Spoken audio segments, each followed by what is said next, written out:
Hey guys, and thank you so much for checking out another Star Wars podcast, our breakdown of the Kenobi season finale. Before we get into the episode, I do want to let you guys know that Matt and I had some unprecedented sound issues that we were not aware of until we got done recording this episode. So as you will notice, Matt's audio is a lot more quiet than mine. We did try to fix this in post, but it's still not the best quality. Because of that, I do recommend that you listen to this episode with headphones on, just so you can hear Matt more clearly. I apologize for this, but I hope you guys enjoy our Kenobi finale discussion. Regardless, thank you so much for engaging with the channel and all of your comments on our reaction videos. We love reading the comments and we love engaging with you guys in this community. Drop a comment and let us know what you thought of the Kenobi finale. And don't forget, the Force will be with you always.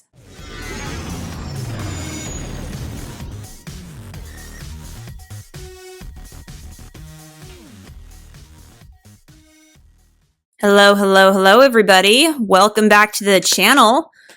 Before we get into our Kenobi finale talk, just want to remind you to hit that subscribe button for all the latest and greatest here on that channel. We got a lot of stuff coming out this year. What have we got, Matt? We got Andor, we got Tales of the Jedi, we got, oh my gosh, my mind's blanking. We've got The Mandalorian Season 3. Bad Batch. Season 2. We've got a lot of stuff up and coming to the channel.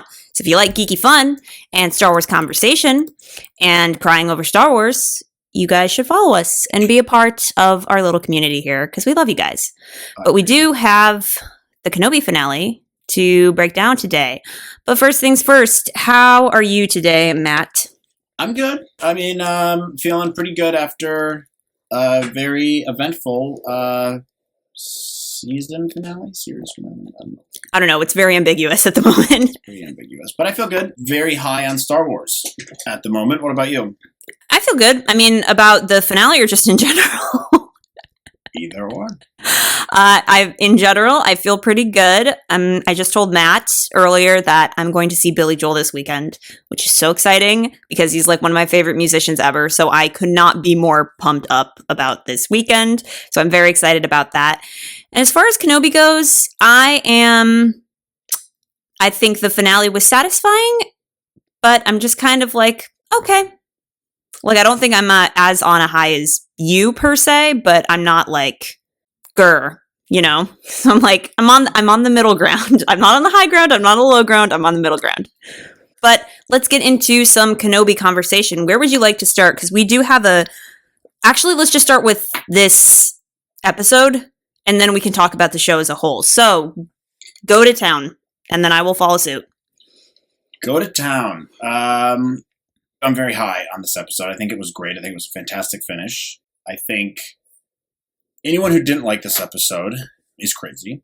This is a very, very good way to end the series. Say what you will about the season as a whole, but it was wrapped up very, very nicely. As a recap of what happens, it's the last season of Obi Wan. Vader is in a Imperial Star Destroyer chasing Obi Wan and his ragtag team of rebels.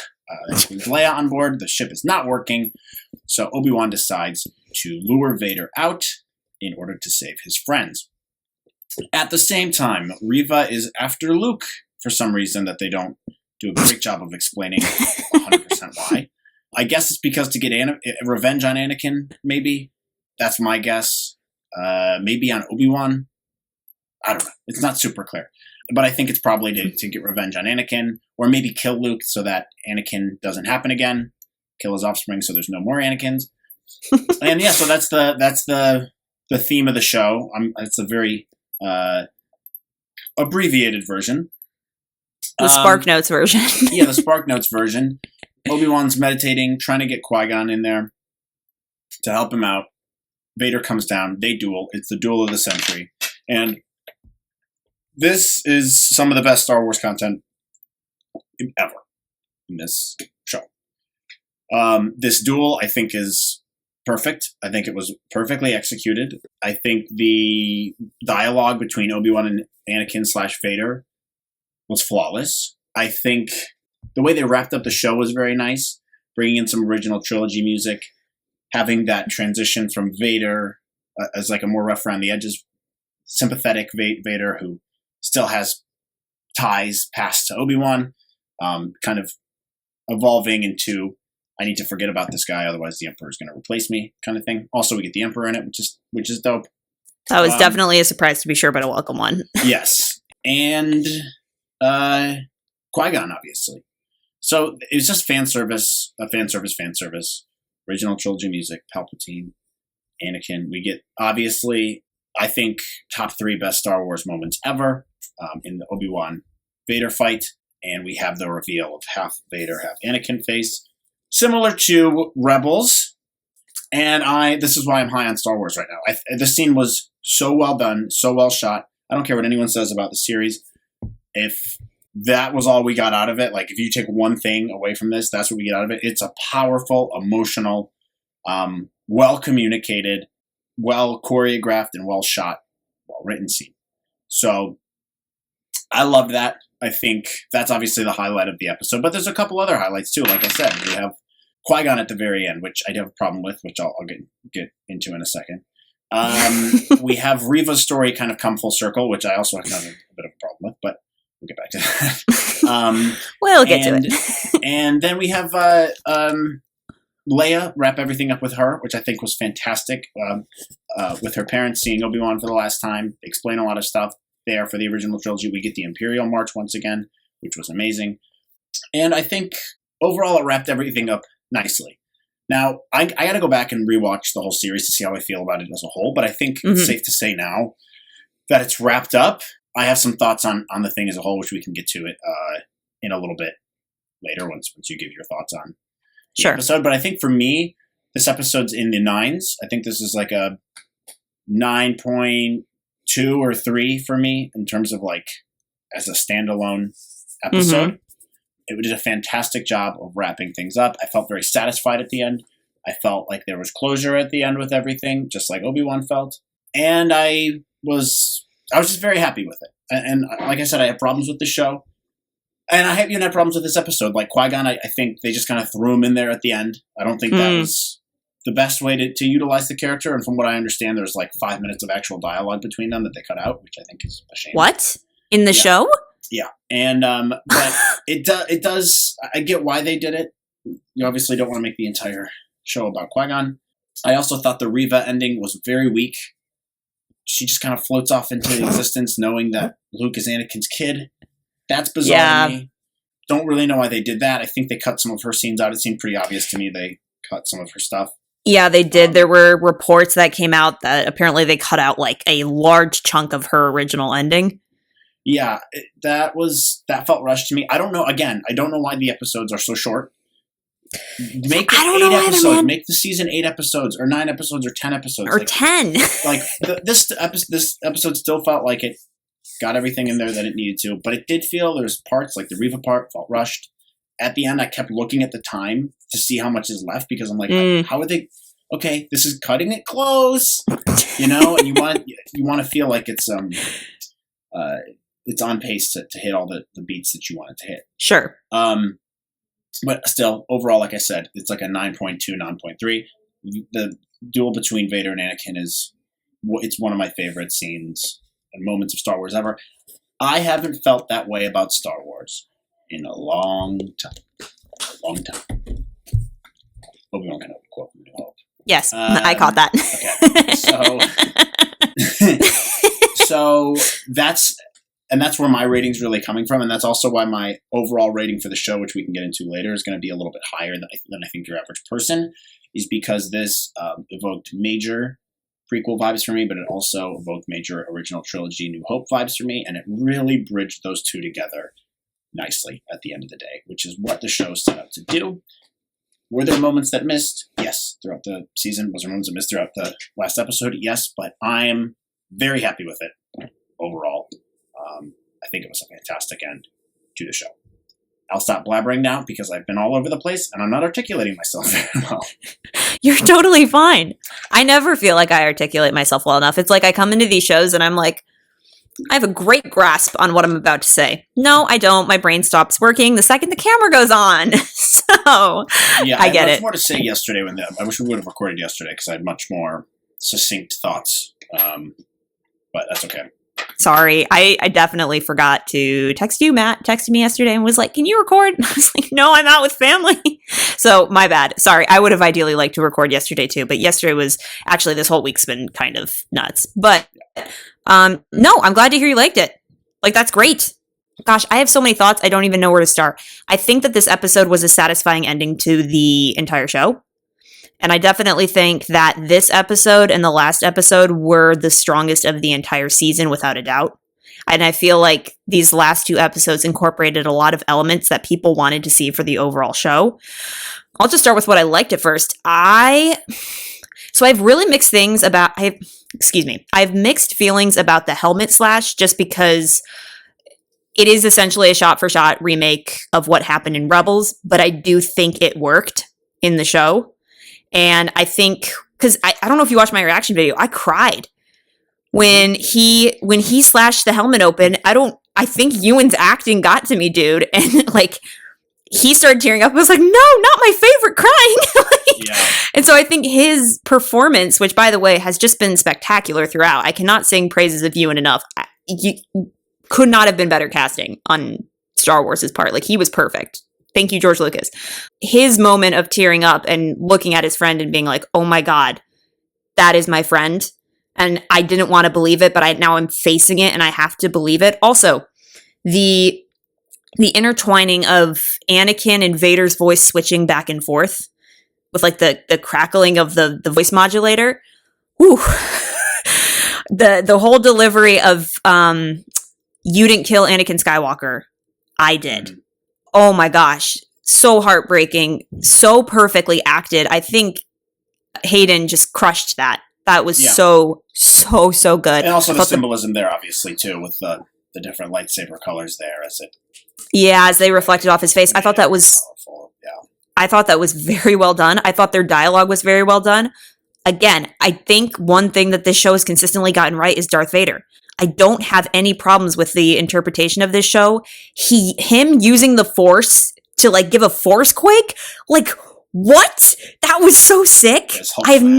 I have never seen that before. I thought that was so cool. I loved his power, his rage in that scene. I got a great kick out of that entire sequence. What planet was that on, by the way? I don't know. I think they just were like, well, they're going to go down to a random rock planet again. You know, the marketing really made it seem like they were going to go back to Mustafar, and they definitely sold it to us that way. And then we ended up being on this rock planet, which wasn't entirely clear what they were doing there, but I digress. That's like a very tiny detail. Yeah. I loved, I don't know why this hit me, but Joel Edgerton in this episode as Uncle Owen.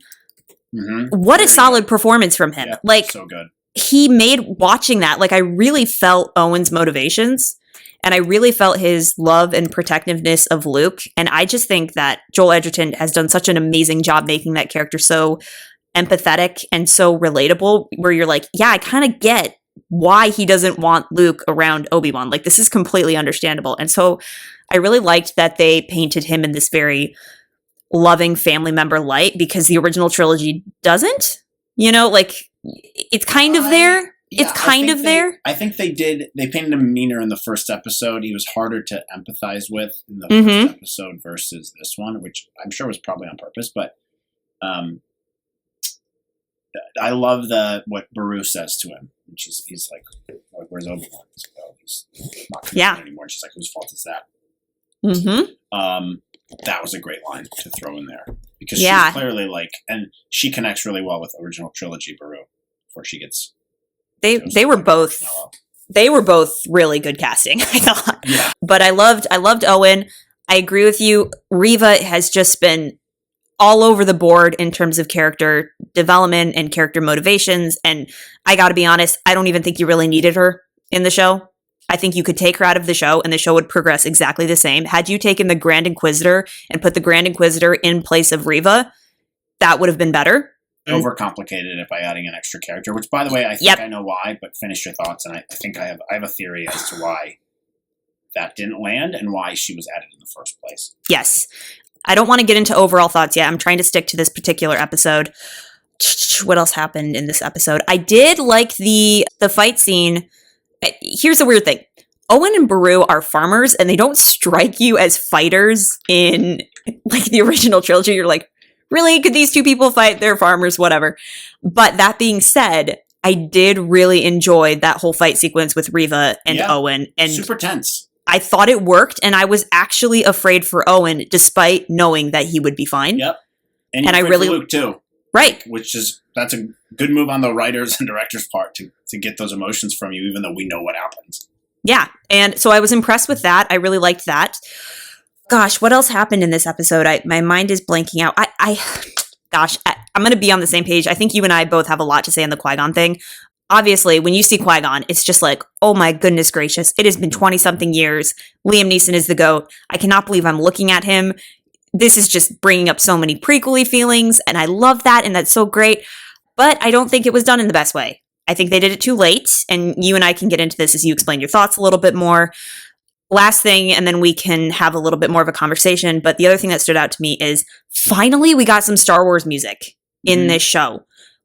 I cannot tell you, Matt, how much better I was able to equate this to the Star Wars universe as a whole because of the music and because they used motifs that we, the audience, are familiar with because we have an emotional connection to it. Like the Force theme, like it came over and all of a sudden I was watching the show and I was like, this is Star Wars. Yeah.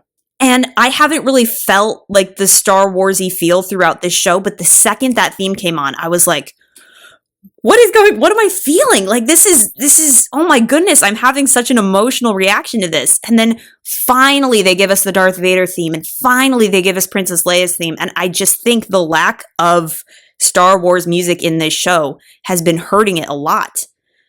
And to finally get that in the last episode, I'm just like sad because I'm like, oh my gosh, had you incorporated this earlier, that would have made some of the emotional beats of the overall series hit that much harder.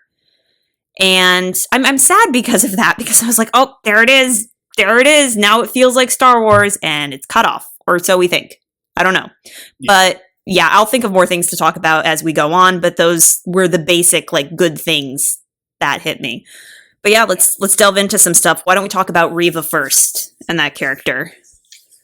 Yeah, sure. So, do you want to like do overall show or just in this episode? Well, I want to talk about a couple things that you mentioned first. So the music thing, I agree, but I think it's a two-pronged thing here. I don't disagree with them waiting to use the Imperial March till the end. I think that was kind of cool how they did that. It's more of like, all right, Vader's letting go. Now this is A New Hope Vader. I think that was really cool, and the payoff was unique. And also, I really enjoyed Vader's theme in this show before the Imperial March. So, like his, which starts in the second episode when he opens his eyes when Obi Wan realizes Anakin's still alive, and also the themes in the third episode, the Dark Vader theme going on there was, I thought, awesome. I'm trying to think of the motif. It's like boom,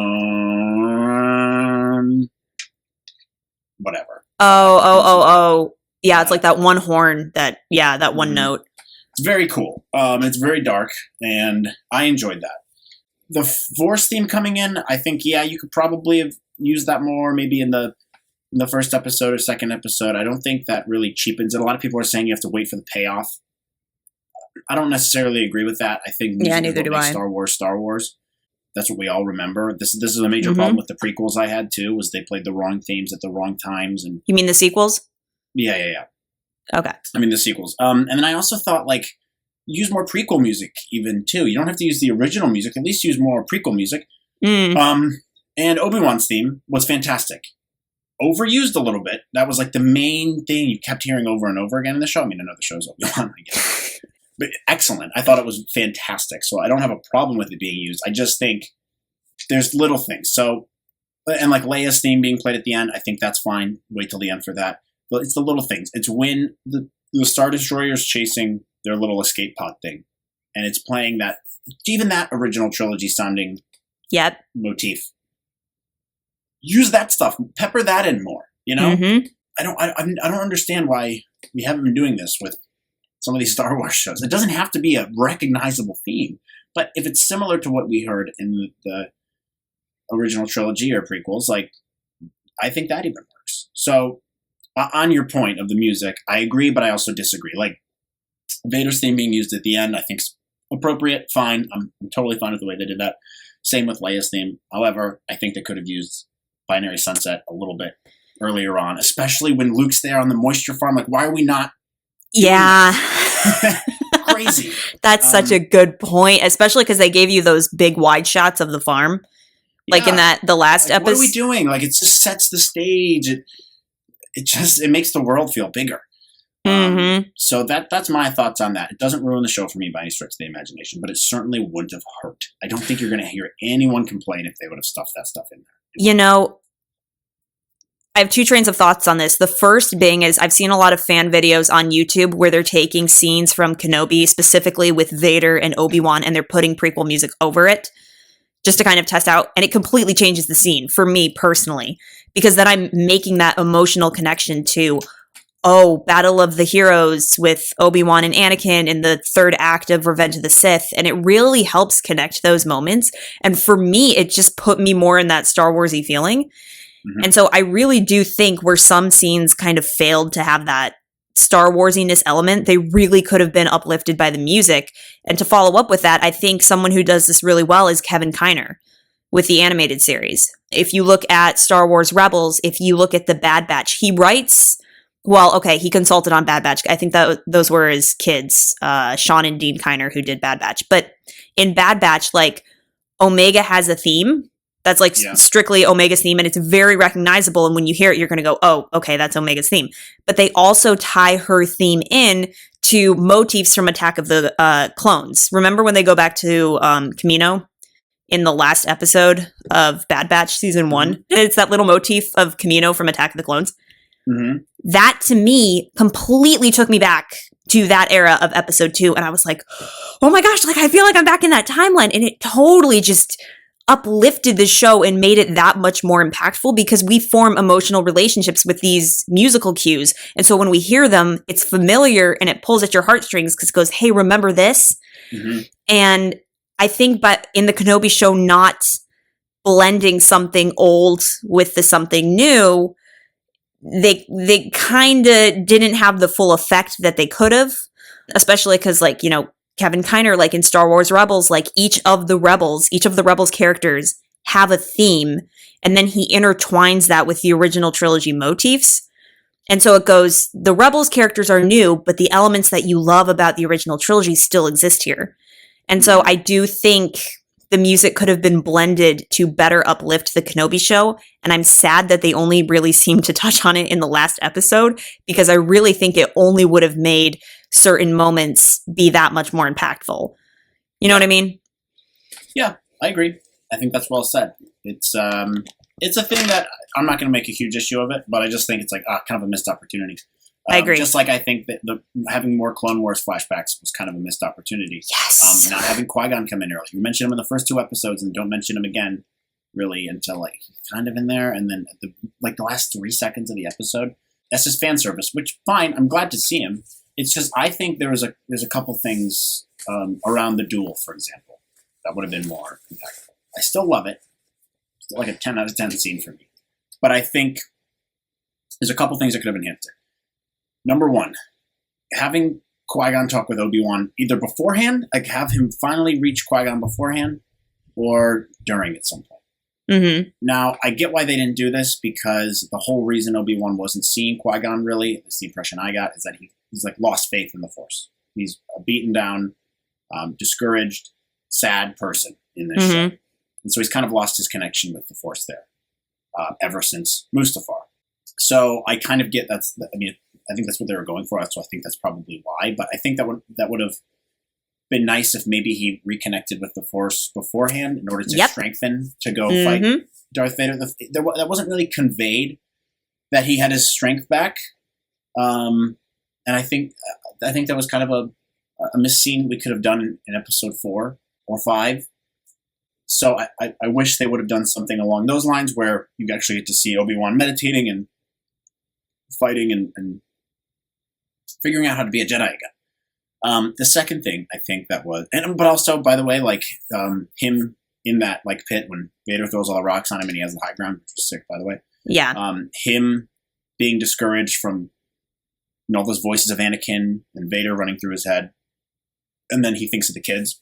Very good moment, very underrated moment in this episode where he thinks of Luke and Leia, and that's his purpose, and he is the last line of defense to protect these children, who are the children of his former best friend. Mm-hmm. Very powerful moment still. I like that. But the other thing that would have made this fight scene a little bit more powerful to me was Obi-Wan just comes out, like that's his motivation to get out, but it wasn't as impactful as it could have been. I think there wasn't a reason for Obi-Wan to have that anger, and I think one thing to note here is Obi-Wan's using Form 3. This is, sorry, I'm going to have to talk about this, because he's using Form 3, which is it's more of a defensive fighting stance. Right. Lightsaber. But he uses it offensively when he goes after Vader, and that ends up being like why he wins, right? Mm-hmm. He has that aggression behind it.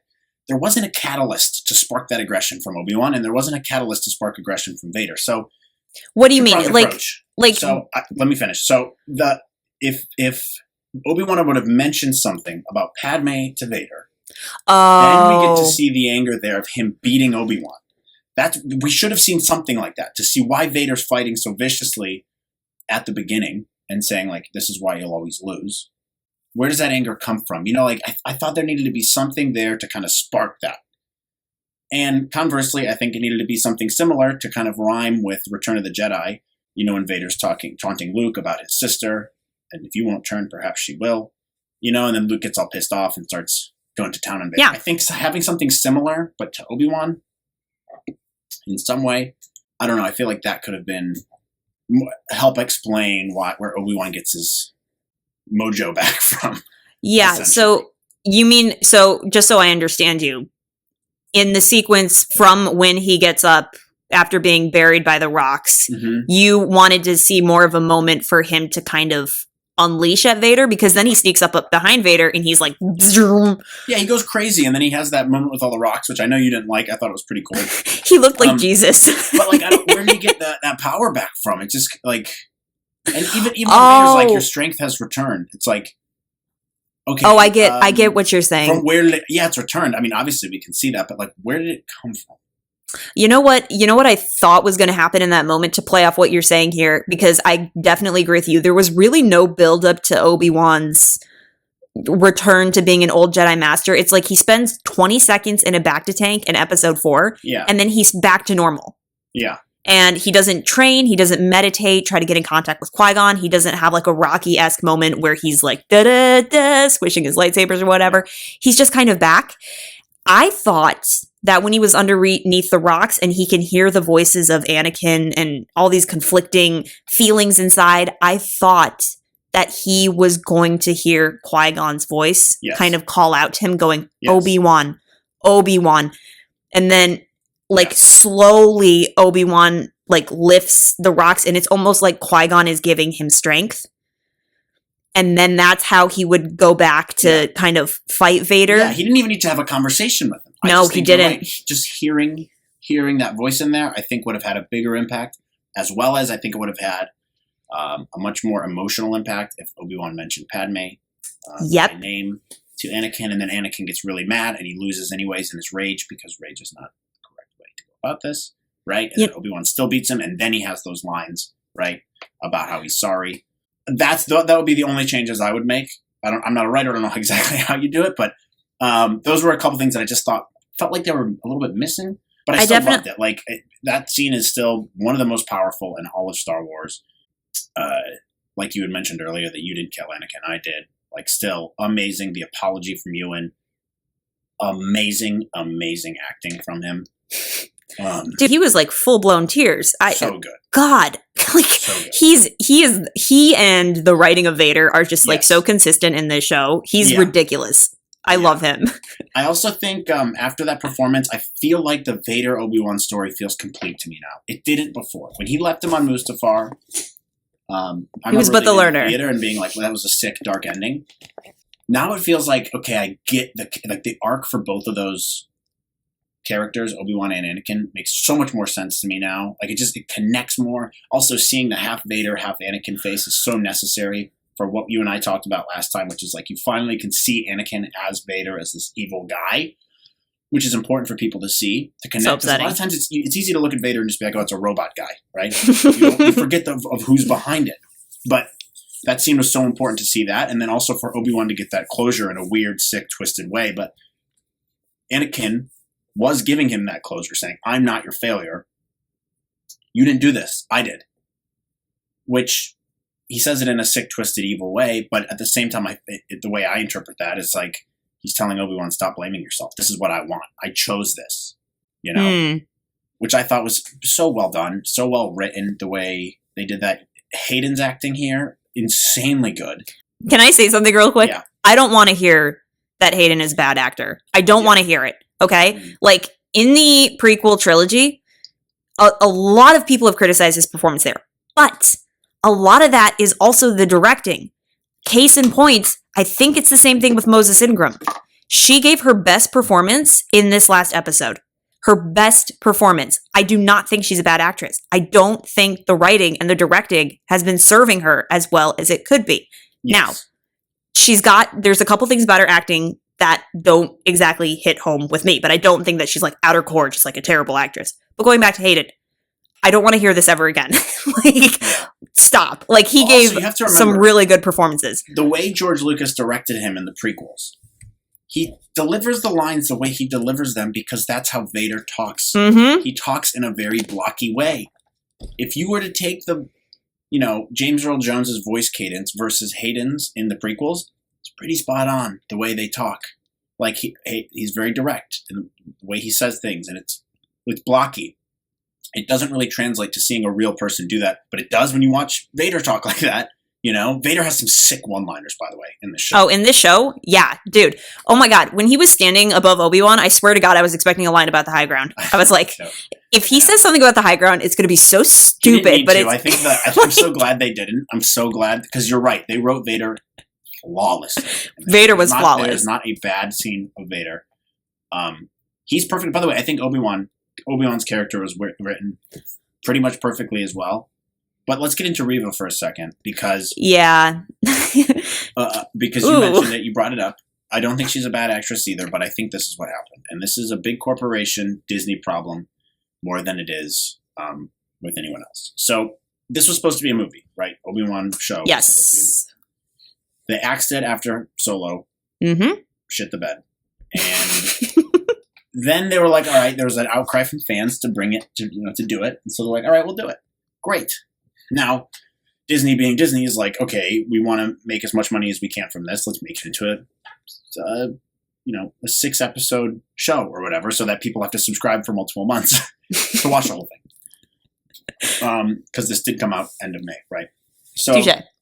It's a money grab for them at the end of the day. And what I think happened is when you make a TV show, or a movie, by the way, you have an A plot, B plot, and the C plot usually. Like for TV shows, that's mainly how it works. Movies can be a little different, but that's the gist of it.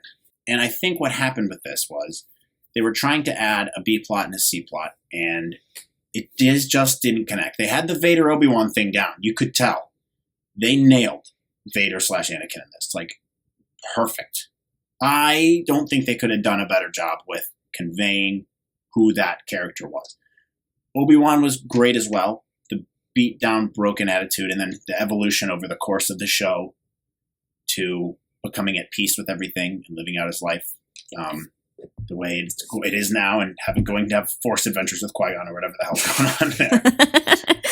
But so with the other B plot, C plot stuff, they added characters like Reva. Mm-hmm. And in doing so, they are trying to put together a story that doesn't really need to be told, and I think that's what showed here. Yes. I agree with you that the Grand Inquisitor could have filled this role just as well. I also think that they didn't tell the story as best they could with Reva. They didn't make it super clear. A lot of times it's, you got to be really obvious with your audience of what you're doing with the character.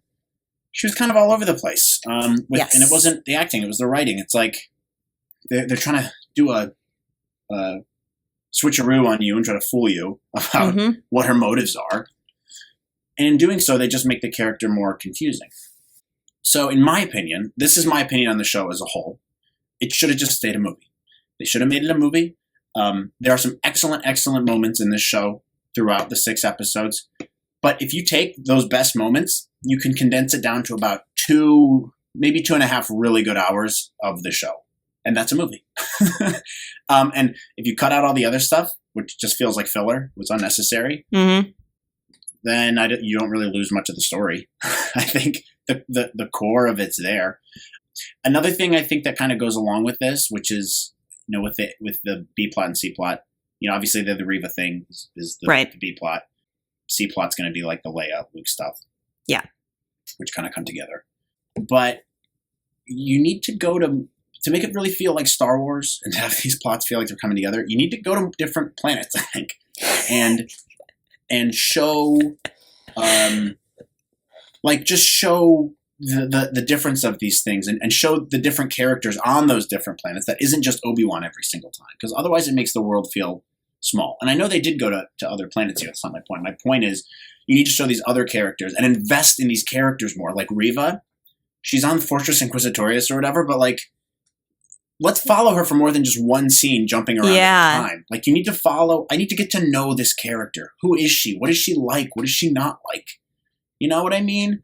I absolutely agree with exactly what you're saying, because I was going to follow up with that. I was like, all the characters in this show, whether it was Reva or the 5th brother who fell off the face of the planet, or what happened to him, or Roken or Tala, they were all severely underdeveloped. Mm-hmm. And the person, arguably, who got the most of that development was probably Tala. But even then, I don't feel like her story was that effective because we didn't spend enough time with these characters or how they interacted with their environment. And I love what you said about following Reva around. I think the reason why her character did not hit people as hard as they wanted is because we really don't know anything about her. Yeah, so we don't care. If we don't know anything about her, okay, great. Whatever. You got stabbed as a youngling. Who cares? I don't know anything about you. You need to make me feel empathetic towards you. I think would have been great is I am still really on the train of the flashbacks should have been a story tool throughout the entire show. One thing that they could have done that would have improved the show significantly is if you show Reva in the Jedi Temple and the younglings are watching Anakin Skywalker and Obi Wan Kenobi training in one of these little dojo rooms that they show in Star Wars Rebels, and the Padawans are like, oh my god, that's General Skywalker. Oh my god, he's so amazing. And you really see them have this respect for this guy, and maybe he turns around and smiles at them, and they're like, oh my god, he's so cool or whatever. And then later, when you show the scene of Anakin cutting these children down, it would really just crush you to see, oh my god, they really respected and they thought that this guy was here to save them and he was the hero of the Clone Wars and here he is cutting them down. Can you imagine if we had just gotten one little scene like that, how much harder Reva's character would have hit? Because essentially that's everybody has someone in their life where they're like, I look at that guy and he's like my older brother, or that is my older brother, or that's my best friend. Imagine that. And then that person betraying everything you thought that they were. Everybody can relate to that, or at least that idea. And to have Reva witness Anakin in his good days, and then the day that he took everything from her, just would have made the show so much better. But it's these little moments that they don't incorporate it that add to the lack of impact in the entire series. I agree. And so off that point, either make it a movie or make it more episodes. 6 episodes, it always made me nervous. I don't know if I mentioned this before, but the 6 episode thing is wow, that seems short. Why can't we have, or at least 8? Let it breathe a little bit. Don't rush through this stuff. It's okay. You're not going to lose our attention, or something doesn't always have to be super exciting and happening in an action scene. We want to see character development. We want to care about these characters. And they rushed through it. I agree. It's that just wasn't as impactful as it could have been. You're totally right on the Padawan thing, by the way. That would have been way cooler if you used the flashbacks as more of a storytelling device throughout. It would have been much more exciting, much more fun. And it just makes Reva a better character because then you like her more. Her having a spinoff. I'm like, okay, cool. Because that is an interesting story, by the way.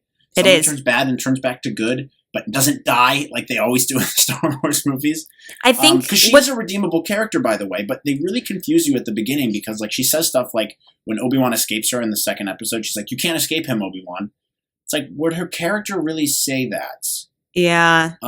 If "You she's can't escape hunting him. me," might maybe like, but yeah, because you don't care about Vader really. You're the one who's trying to hunt Vader. So why are you trying to threaten Obi-Wan? Because you're trying to use him. So I don't know. I just like there's lines like that where I'm like, that would her character really say that if that's what her motivations are? Well, she also like gave the impression that she was hunting Obi-Wan for like the first 3 or 4 episodes. So like, what's her deal with him? Why does she hate Obi-Wan so much? You know? Yeah, like they don't really get into like that aspect of it, you know? And like even going in to get the kids, like you or to get Anakin or Luke, whatever his name is. Yeah, why did she go get Luke? What was the point? Well, I think it was to get revenge on Anakin, like kill his kid, or maybe like I said before, so that Luke doesn't become someone like Anakin. Like I could get that, but it's also like. But they never explain that. No, and then they rushed through her ending, which I thought was a disservice to her character. Like Obi-Wan's like, "Hey, it's fine, you're forgiven," but now you know the deepest, darkest secret in the whole galaxy. Like, okay, I mean, which by the way. Maybe they tell a really good story. Maybe they do a spinoff with her and they develop the character more. I just think, in terms of this show, a little unnecessary. Same with the fifth brother, by the way. What happened to him? Yeah. Where is he? Yeah, nothing happens. And so that was strange. I think they needed to let these characters breathe a little bit more. Either make the show longer or make it a movie. You know what? I think at least 8 episodes would have been better. I'm going to follow up based on what you just said there. I agree with you. I think the show should have been a movie, especially after like looking at the bigger picture. And I'm definitely going to go back and watch all of these as like a cohesive thing. I bet you could make a supercut, by the way, and someone should do this. Just take all the best scenes out of the show and recut it together. That's a good idea. I think it'd be more powerful that way. I completely concur with that. That actually would be really interesting to see in the light of the overall series.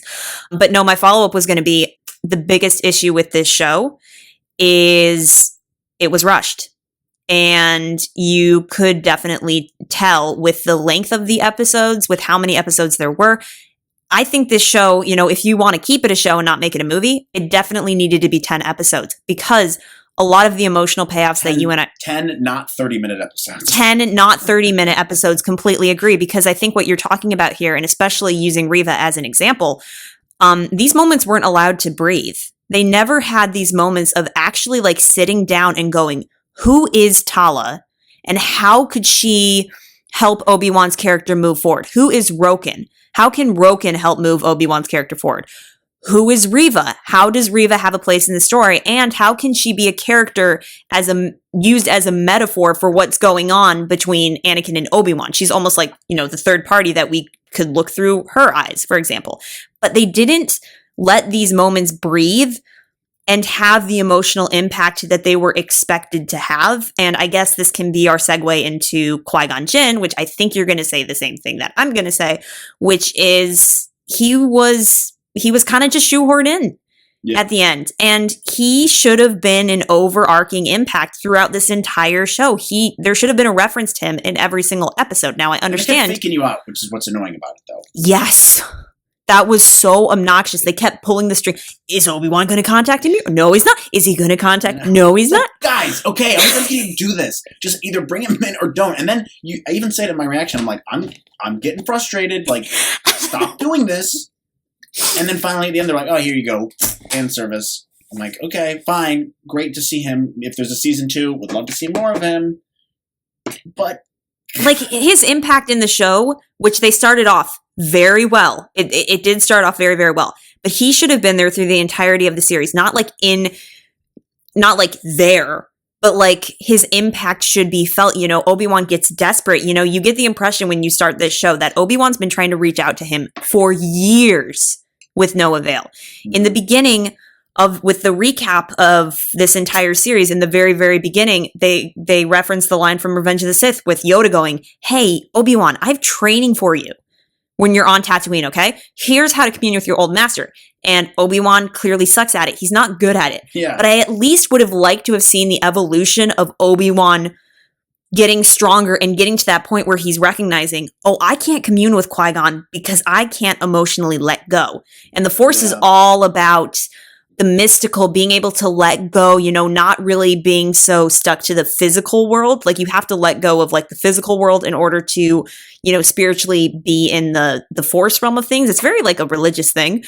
And I thought that we were going to get that kind of buildup throughout the show where Obi-Wan slowly realizes this over the course of the series, where then he finally has to let go of Anakin. And yeah, they kind of did it, but I didn't really feel like it was as impactful as it could have been. And then you can still feel Qui-Gon's presence throughout. And then when you get to these final episodes, it really feels like this earned moment of, oh, Obi-Wan's been working towards this. And now this is the moment. This is the climax. And I can't believe we're here. He's finally learned to let go of his grief and his emotions. And it just didn't hit the way I think that they expected it to hit. And then Qui-Gon turns around at the end and he's like, took you long enough. I know. It's like, what? Good line to use. Like, come on. Like, did that not also, feel... Yeah, it took you long enough, Disney, to put him in there. Like they even in the recap, it's like they put that, from the deleted scene in Revenge of the Sith, they put Yoda saying, teach you to commune with Qui-Gon, whatever. Mm-hmm. I don't know what he says. Whatever. And then and then the first episode, it's like in one of the first scenes, he's trying to talk to Qui-Gon. So you think he's going to have he'll have a part in the show somehow. Mm-hmm. Or his influence will just be there. For the entire season until the last 20 seconds. It's like, that's not fair. Guys, don't set it up as though he's going to play some huge role. He clearly didn't. You know, Obi-Wan went through this himself. Like, you can hear Qui-Gon's voice throughout a couple times. Which, by the way, dude, it does kind of make Qui-Gon look like a dick. You know, because it's like, I've been here the entire time. No, I think, kind of. I just think the dialogue was clunky. I mean, I think it is what I said earlier, which is like Obi-Wan's kind of lost his connection with the Force. But they should have had it brought back before he faces Vader again. And that's when he talks to Qui-Gon. That's what I think is a way more impactful moment for everybody. It also makes more sense. Like, Obi-Wan just kind of came back out of nowhere and just kicks Vader's ass. And you're like, wow, okay. So I think that would have been more impactful. Also, while we're on the topic of other Jedi, I'm not mad about this. It's just bizarre to me. We don't even get a mention of Yoda. Not even. Yeah, that is really weird. Not even a head nod. Nothing. Which is, I'm not like mad about it. I'm just a little surprised. Like, did Obi-Wan forget he exists? You know what? I'm trying to talk with Qui-Gon. How about your other Jedi Master who's still alive on Dagobah? Like, you don't even bring it up. You know what? It's kind of weird to me. It's another Jedi who you know for a fact is still alive. Oh, God, dude. You know what? In thinking about it, so you know that little scene where they fake you out in this episode where Obi-Wan's like in the back room of the ship with like all the supplies and he's sitting there and he's like, Master Qui-Gon. Like, hey, dude, wouldn't that have been so much better if we found out that Obi-Wan's also been communing with Yoda, but you can only hear Yoda's voice, and Yoda's voice comes over and he's like, patience, Master Kenobi, or whatever, guiding him, and Obi-Wan being like, I can't do this. You don't need to see him. Sure. Just throw in these little moments of like, Yoda, so we at least know that like Obi-Wan's still communing with him and Obi-Wan's struggling, and Yoda's like, you have to be patient. You have to be at peace. Yeah. And you're right. It's just weird. He knows he's alive. We don't mention him. He hasn't thought about Yoda. He hasn't talked to him at all since Mustafar. There's nothing. They're not even in contact with one another. That seems unlikely. Which, by the way, that actually makes Yoda look more like a dick, too. Because, what is he doing? Is he sleeping? Well, kind of makes Obi-Wan look like a dick. He's like, I'd rather try to talk to my dead Jedi Master, who I haven't got in touch with in the last 10 years, than try to get in touch with the other, older, more wise Jedi Master, who I know for a fact is alive, and I know where he lives. Yeah, that's weird. It's just weird. It's a weird choice. I'm not mad they didn't include him. It's strange to me. Like, there's not even a reference. Not even like I don't know, Dagobah, or like you said, a voice like of them communicating through the Force somehow. Dude, I need you to watch some of Rebels, because it would really influence like the way that you view Star Wars media now, because there's so many great elements in that show. But one really good element in Rebels is that Ezra and Kanan commune with Yoda in that show. and Yoda like gives them like words of advice. Like they can still reach out to him and talk to him. And Yoda's like very like active and he's like mentoring them as Kanan and Ezra are working to like strengthen their Jedi skills. And it's a great scene. Yoda's still out there. Like he's still like mentoring Jedi that have survived. And so to not have him in this show briefly, again, to your point, is just strange. Yeah. I just, I don't know why. It just seems like there was a lot of filler stuff in a lot of these episodes. I mean, episode 4, that should have been an entirely different episode. There was no reason to rehash the Leia thing. They could have. I don't mind it, but there's a couple things they needed to change. Number one, the Reva interrogation scene was laughably stupid. Why are you interrogating a 10-year-old like that? Who does that? Why is it going on for 20 minutes? Big scary machine. Like, that's crazy. 2, that's what it should have been the episode where Obi-Wan gets his mojo back, maybe. Like, at least a little bit. Like, convey that more. You know, he kind of just had his lightsaber. And, I mean, they did an okay job. You could still tell he was rusty and stuff. And you get major A New Hope vibes in that there, too, which I thought was cool. But then, like, the ship going and blasting, just hovering there, blasting at Reva, and she's just blocking. That was so stupid. And then sneaking Leia out in a coat. Is this a Scooby-Doo movie? What are we doing? Like, no, it's Muppet Man. What is this? So there was just like little things like that throughout the season where you go, okay, unnecessary, dumb. First episode, fantastic. I thought, great job. Second episode, not perfect, but I can see where they were going with it. And interesting. I gotta watch the whole thing again now, like just to see the cohesiveness of it throughout. Third episode, I think, was a lot of filler, but fantastic ending. The beginning of it, the introduction to Vader, the new Vader, and then him going to that town, and then him and Obi-Wan facing off. Other than the fact that Deborah Chow broke the 180 rule, whatever, it's still bothering me. I was watching a little bit of that episode beforehand, and I'm like, God, what a stupid creative choice. I wonder if she's done that anywhere else. Probably. I'm going to look for it now. And but that was a great ending, great episode. Vader was written flawlessly. Obi-Wan dialogue was written very well, too. 4 could have done without a lot of that episode. It's just with 6 episodes in here, you got to be efficient with your time. You can't be having 35-minute episodes. Like, what are we doing, guys? And then the 5th episode, fantastic. A little corny in those areas where the stormtroopers are like 3 feet from the other people shooting at them. It's like, beep-beep, beep-beep, beep-beep, beep-beep. 5 feet from each other. But Vader was incredible in this. Reva finally started getting good with some more character development, which they should have introduced earlier. Yep. Like, that would have helped her characters. Introduce her motives earlier, not the episode before the ending of the show. And then obviously the last episode was amazing. It might be one of my favorite if not my favorite Star Wars moment of all time, is that Obi-Wan / Vader interaction with the helmet cut off and the lightsaber lights changing on each other's faces. You can see the light fade off of Obi-Wan as he realizes his friend is dead, and you fades out of Anakin after he tells Obi-Wan, this isn't your fault, I chose this. And then he gets that closure. It's tough. And you can see he's the new Obi-Wan from A New Hope. So the character development of Obi-Wan throughout the show, fantastic. Very, very well done. His struggle, Ewan, unbelievable actor. So good. Hayden, amazing job. Clone Wars flashbacks, awesome. Great to see Hayden back. Would love to see more of him in Ahsoka, which we probably will get. We are definitely getting, because he's been avoiding questions like that. Like the plague? Yes. So overall for me, if I wasn't an avid viewer of Star Wars, I would probably give this show like a 6.9. Okay. Maybe lower if I didn't know Star Wars, because the story is tough. It's kind of tough in areas. However, since I am a fan of Star Wars, I did like the show overall. I think this last episode did kind of bump it from the 7s to me to the 8s. I think I'm about at like an 8.1 for the series as a whole, which I think is high, but it's because I love Star Wars. This last episode was so good, and I love the story. This Fall from Grace story is amazing, and it really enhanced that for both Obi-Wan and Vader. And if I look at it from that point of view of the character development there, and also Leia and Owen and Luke, all those characters' stories were deepened and enriched for me by this show. That's why I'm giving it a higher rating, because that's what matters to me at the end of the day, is what's the Skywalker saga story.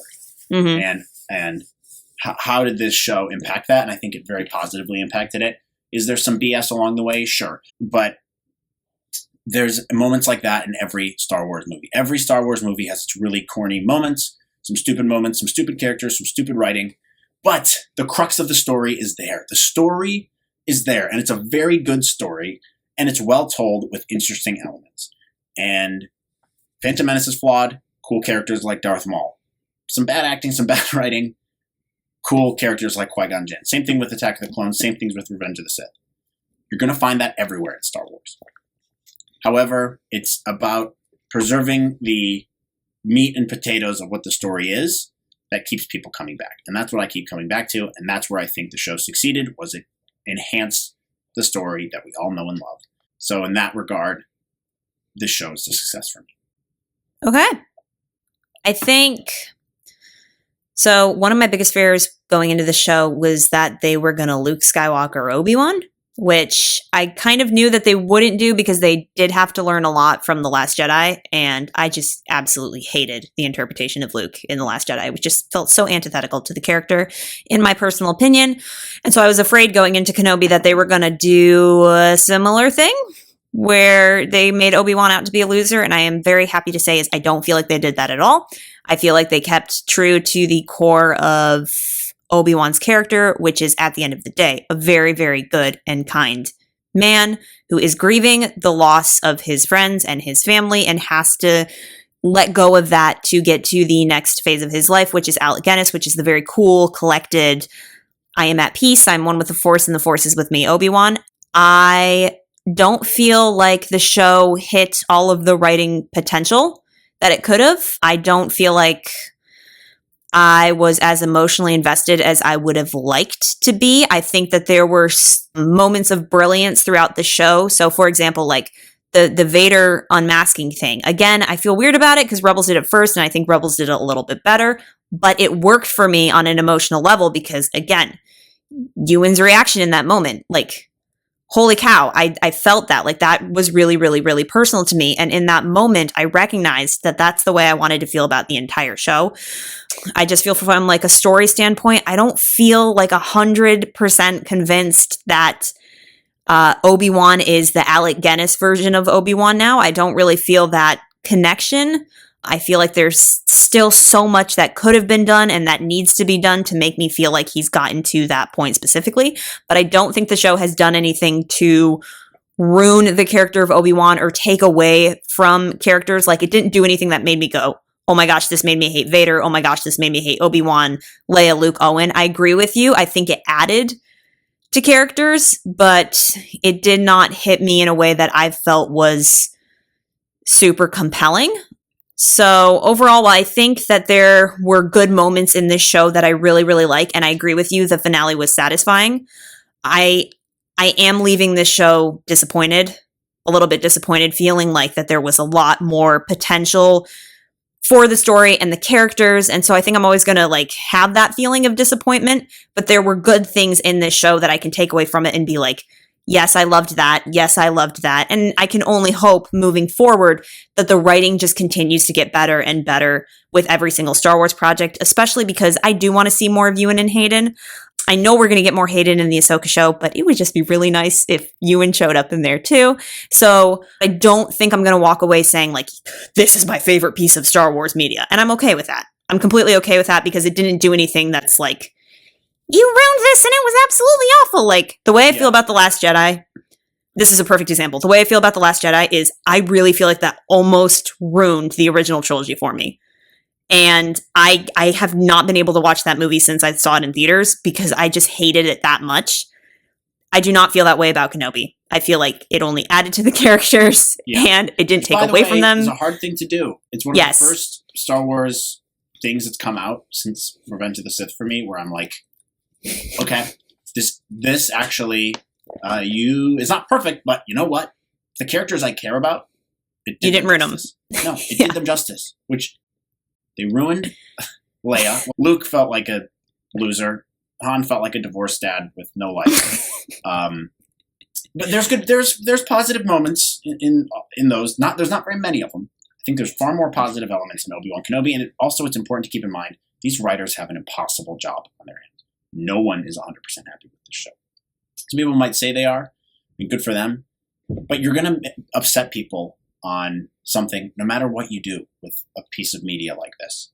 So I think the odds of us walking away from this feeling 100% satisfied were about 0.01%, because we all have different expectations going in of what we'd like to see versus what actually happens, what new characters are introduced, how do they handle old characters. So it's an impossible job that these writers have. I agree. There's some missed opportunities here. There were some areas where they could have really hit the mark more. For me, all that really comes down to is they went after the money and made it a 6-part TV show rather than making it a movie as it was intended, and also didn't anticipate the fact that, hey, maybe 8 to 10 episodes would make more sense trying to tell the story that we're telling. And that's why I'm saying, from an objective perspective, it's not if you compare it to like a Breaking Bad, or you compare it to The Sopranos or Game of Thrones, it's not very close in terms of quality of writing, I think. However, it does kind of stand as its own thing. It's Star Wars, it's fantasy, it's all that stuff. So to me, in that regard, that's why it's higher. I'm more willing to cut slack, because in the areas that really matter to me, which is really just Obi-Wan and Vader, it did a very, very good job. There are some areas where Obi-Wan they could have wrote a couple extra things here and there. But you know what? It is what it is. I'm just happy to have this Star Wars content. And that last episode gave me peace with it, and it made me go, all right, this is what I needed. This was a scene that I needed. Otherwise, I probably would have walked away a little bit more disappointed like you, but I loved how they wrapped this up. I loved that last scene. I loved the dialogue. It gave me a lot of clarity with both characters. Gave Obi-Wan closure, and I think Anakin as well some closure in a weird way. Right. And I do kind of feel like Obi-Wan, he's not quite that outskin as Obi-Wan yet, but he's on his way to be there. He feels way more like it. His evolution as a character throughout the show is well done. Same with Vader, as being still kind of like a Padawan in a way. Right. So it'll be interesting to see what they do. But I think at the end of the day, good show. Not great, but good show. I give it, like I said, like an 8-1-ish. And that's mainly because of the last 2 episodes and then the 3rd episode. Having it be done now, I'll be interested to see if they do anything else, which brings the question, which I know. Well, real quick, before you get into the season 2 question, because I am interested to hear your thoughts specifically on that. But I would have to say, really quick, in comparison with your rating, because I asked our, there goes Grogu again. I asked our followers them what they would rate this episode out of, or not the episode, what they would rate the overall Kenobi series out of 10. Mm-hmm. For me personally, I would probably rate, and this is different on an episode basis, but as an entire series for Obi-Wan, I would probably rate it a 7.5 out of 10 for the overall show. For this last episode, I would probably rate it like an 8.5 to 8.8, somewhere around there. It was definitely one of the stronger episodes of the entire show. This episode and the last episode were definitely the 2 best episodes, followed very closely by the first episode. But I would have to say 7.5 for the overall show. And then I do think my ratings are definitely changing on individual episodes after getting the full picture. But I did ask our followers what they would rate it. And I think you would be really interested to hear how they ranked the show overall. Yeah.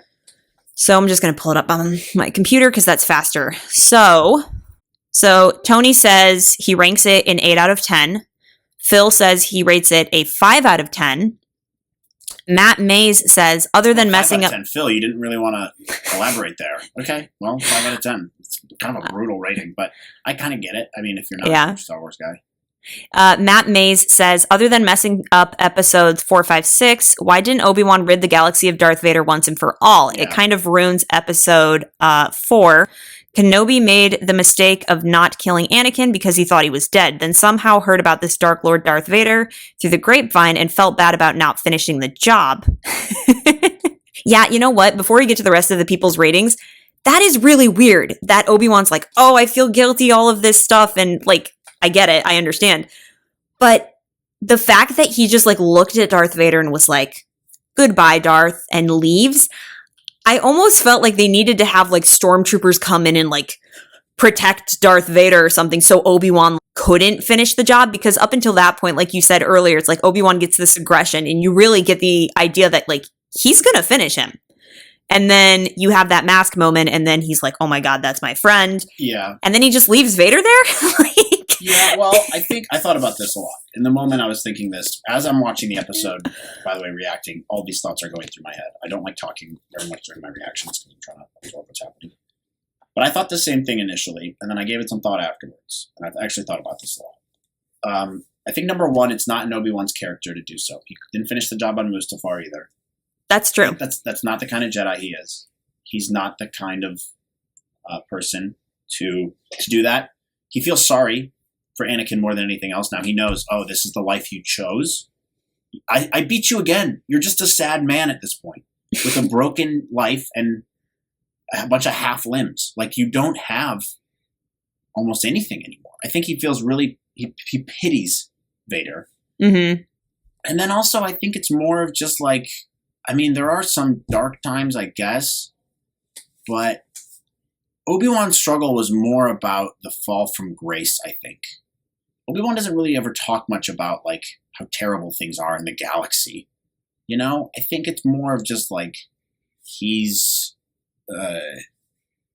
nostalgic and sad for the way things ended with the Jedi Order and how his friend had a fall from grace. But I don't know. There's also that theory of like, on Reddit, it's like Empire did nothing wrong. The subreddit, which is hilarious.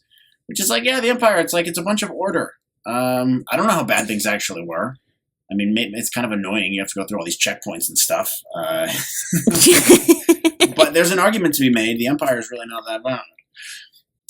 Now, in terms of this specific scene, I think it really just comes down to it's not in Obi-Wan's character to do that.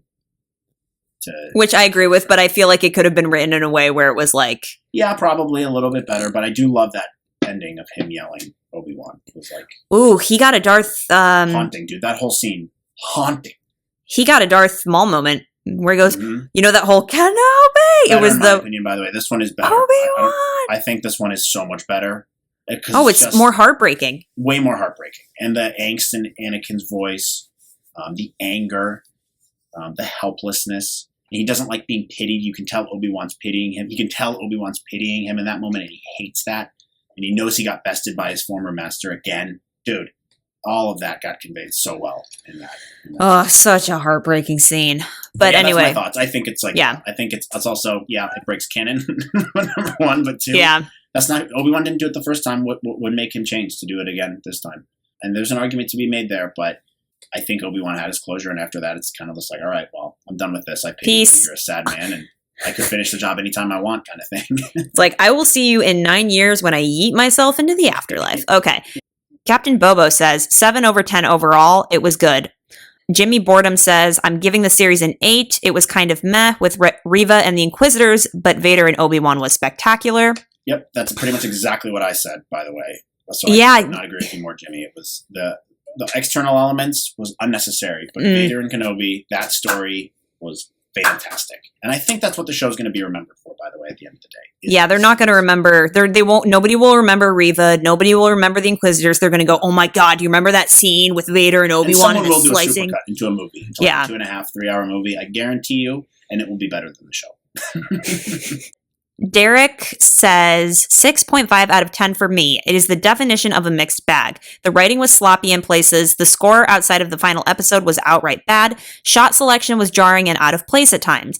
There were cool characters and ideas mixed with moments that were great, but I felt that the execution was off. Great finale, however, but I hope Disney learns from the mishandling of some things here.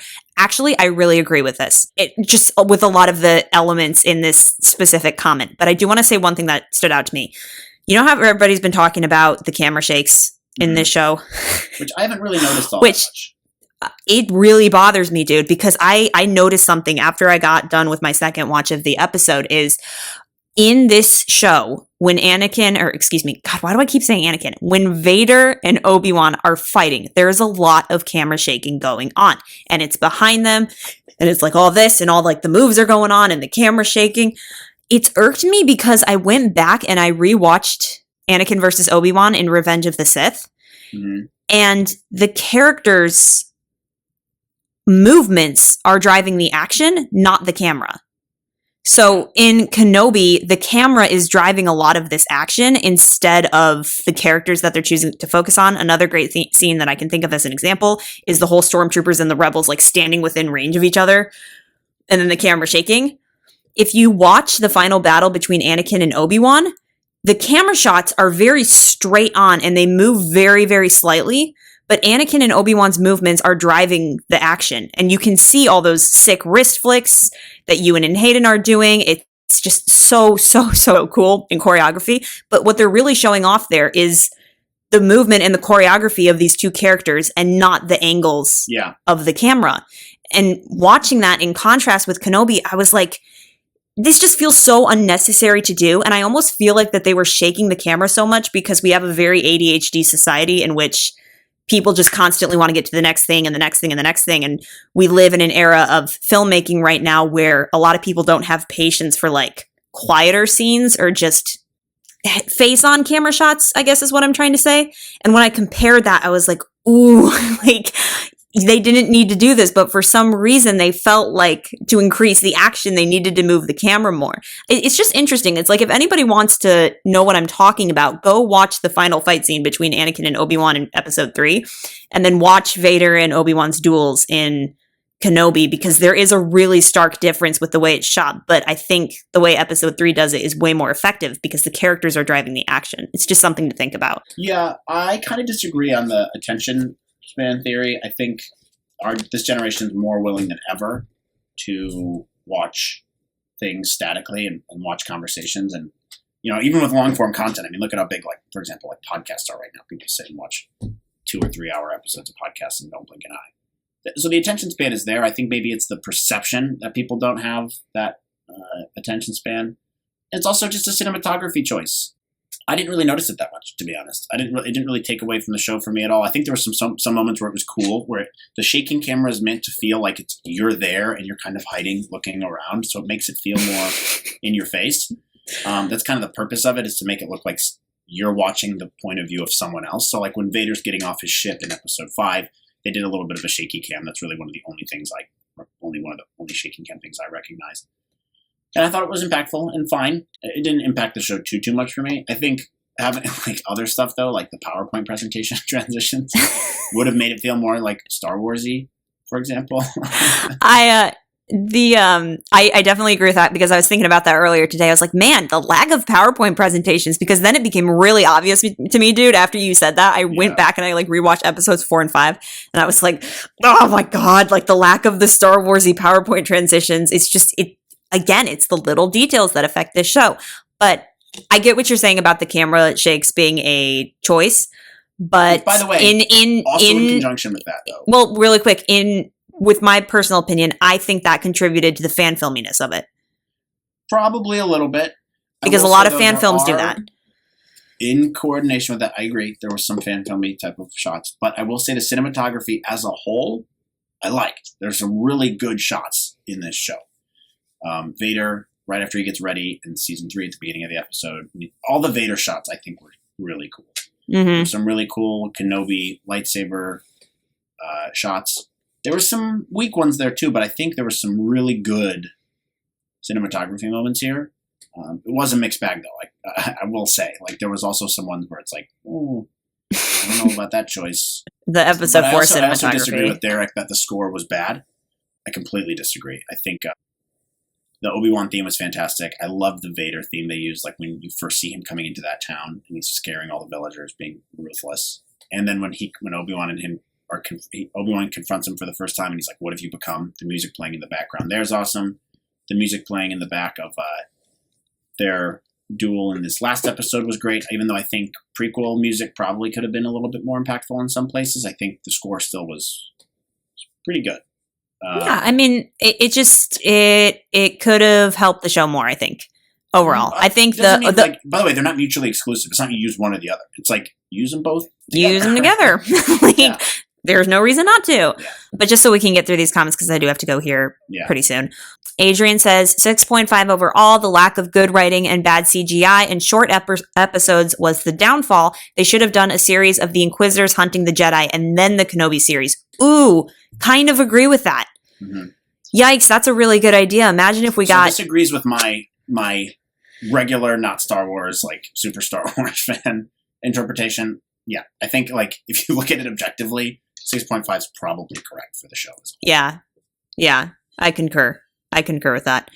Franco says, overall, I give it a 6. It has lows very low and highs very high. That is a very good description of that. Wow.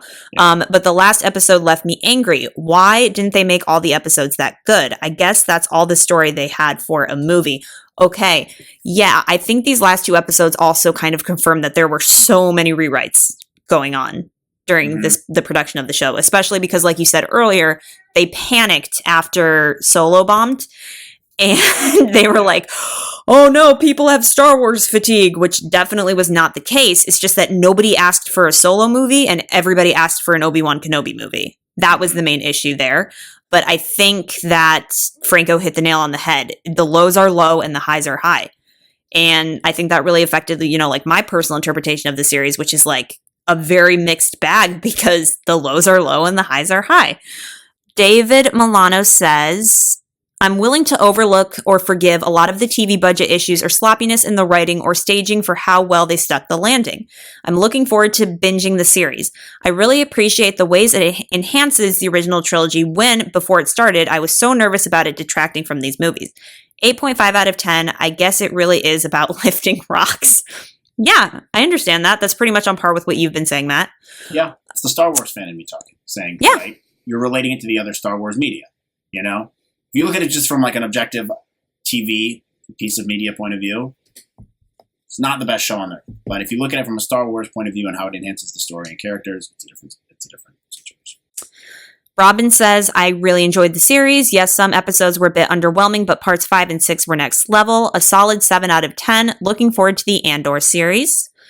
Mim says, I would give the series an 8 or an 8.5, even though I would have done some things a little differently, but then all of us would have had a different version. I like to take and stay with the positives out of a series we weren't even counting on a few years ago. It was great to see the cast back, and it had some special moments. The highlight of the show for me was definitely Ewan and Hayden, and my God, it was just the feelings that put me through just to see them again was incredible. Matthew says, overall, I'd give it an 8. It definitely has its problems, but I'm glad with what we got as a whole. And Tisdale Shane says, I give it about an 8.7 out of 10. Acting for the most part was fantastic, specifically for Ewan Hayden and Little Leia. Some weird directing choices in some spots, and I think Reva, although I like the idea of her character, could have been written better if that makes sense. The finale, however, really tied up the show well, even if people thought the show was bad. The finale was amazing and gave a lot of forward plot stuff in terms of things in A New Hope being more fleshed out. Music was fine, helped transition the story, and then how Vader got to being Vader. Yeah, so I'd have to say that these reviews are pretty mixed, which is what I'm seeing a lot online. But everybody brings up good points. I think it's people doing exactly what I'm doing. You have to give it 2 ratings. Give it a rating as a show, as a standalone TV show, which it's not very strong. And that's the problem with it. When you're writing a Star Wars TV show, it should be able to stand alone, like The Mandalorian does. That's a well-loved show. Beth loves that show. My fiance, she doesn't like Star Wars. She doesn't watch Obi Wan. She doesn't care. She's not invested in Star Wars like I am. But she really likes The Mandalorian, mainly because of Baby Yoda. But it's an interesting show, and it can stand alone on its own, right? And every TV show should be able to do that. So if you go with that third-party point of view, it's going to be on the lower end of the spectrum, which some people are trying to be fair in that regard. Which is correct. And then there's another view you can give, which is the Star Wars fan point of view, which is why I'm giving 2, which is I think it's closer to the 8s. If you're looking at how it enhances the story, how it enhances A New Hope, and bridges the gap between Revenge of the Sith and A New Hope, it does a really good job in some parts. They just tried to do a little bit too much and extend it out through 6 episodes and not make it a movie. Right. And then didn't give it enough time as a TV show to develop. And I agree with what the last commenter said about Reva. I really like the idea of Reva's character. I think it's super cool. They missed the mark a little bit in terms of how they executed it. So this brings up the last question, and then I know you have to go. Yes. Season 2. let's start with you. What do you think? Do you want it? I don't think it's necessary. I would want it if I knew what the plot was before. Obviously don't tell any more Vader, Hayden stuff. We don't need that.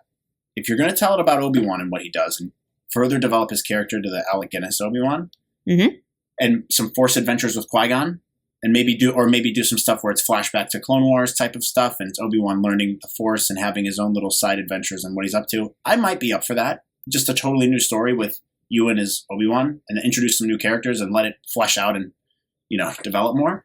I'd be okay with that, I think, but I don't think it's necessary, and I'm not sitting here like, make another season. I'm totally fine without it.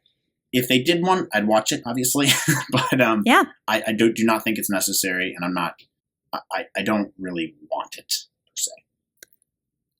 I am pretty much on the same page with you.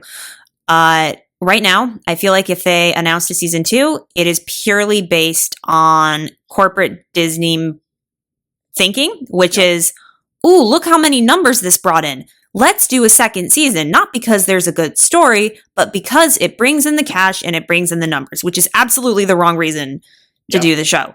There's an opportunity for a story there. If you remember in the Clone Wars, Yoda goes on his whole spiritual journey to learn how to preserve his life force after death. And Qui-Gon's like, hey, I never learned how to do that, but I'm going to teach you how to do that. Which, by the way, brings up another plot hole. Why can Qui-Gon manifest himself now? That's a whole other story, but there is a story there.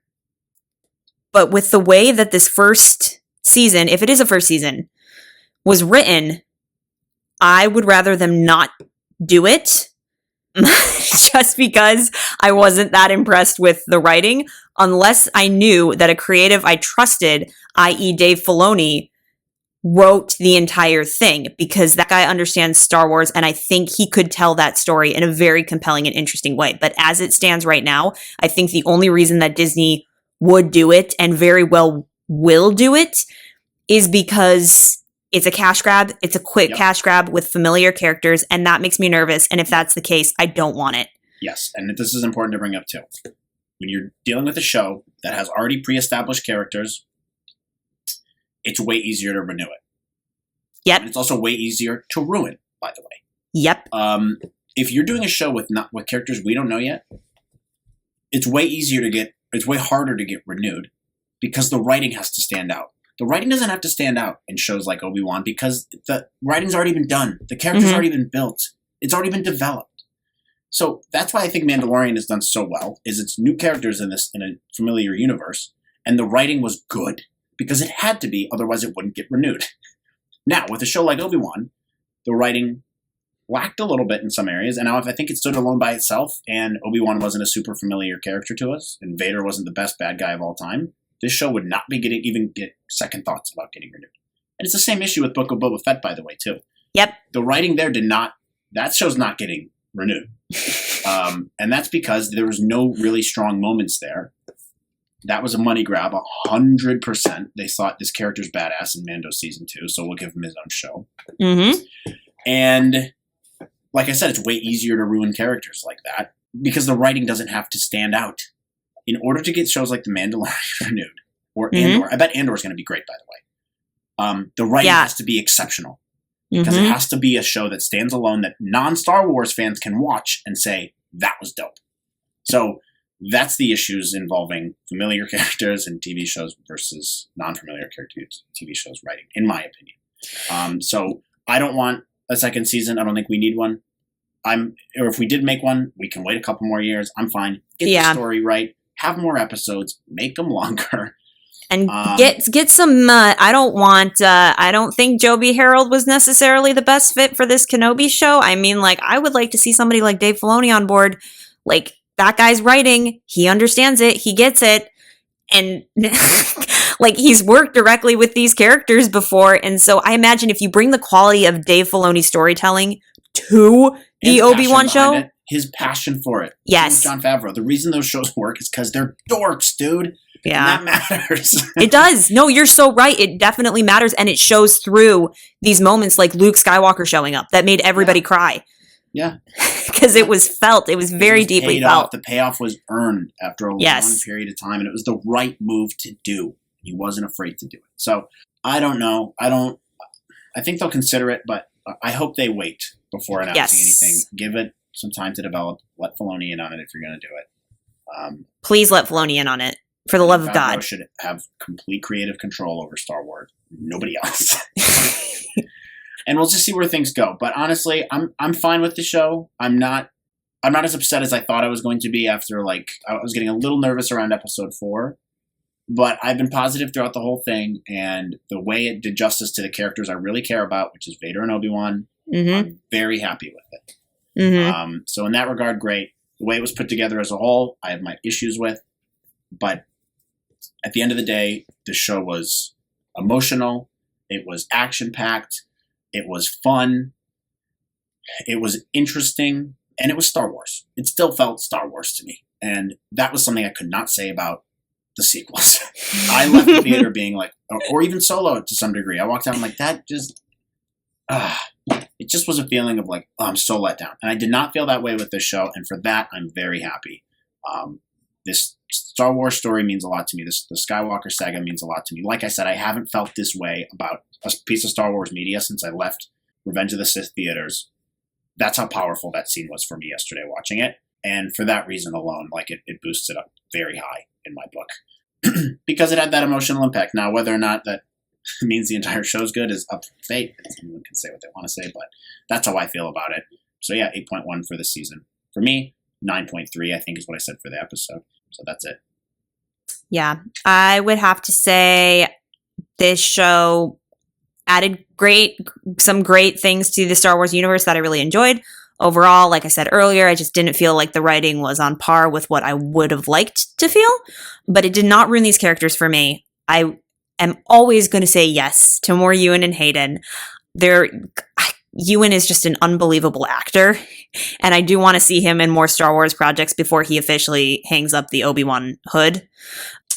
But overall, I thought the finale was satisfying. I thought it concluded in a good way. But I would have to say overall, the show is going to end up being a 7.5 out of 10 in its entirety. And this last episode, I would probably have to say 8.7.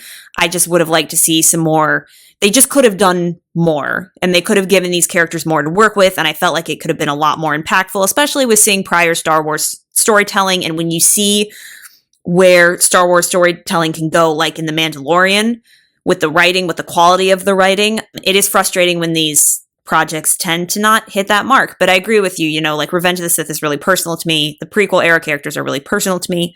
So of course I'm going to hold it to a higher standard because I want it to be the best it can possibly be. So at the end of the day, it all comes from a good place, all good feelings. I am very excited about the projects to come this fall, very specifically. Like Tales of the Jedi, Bad Batch, Andor should be interesting.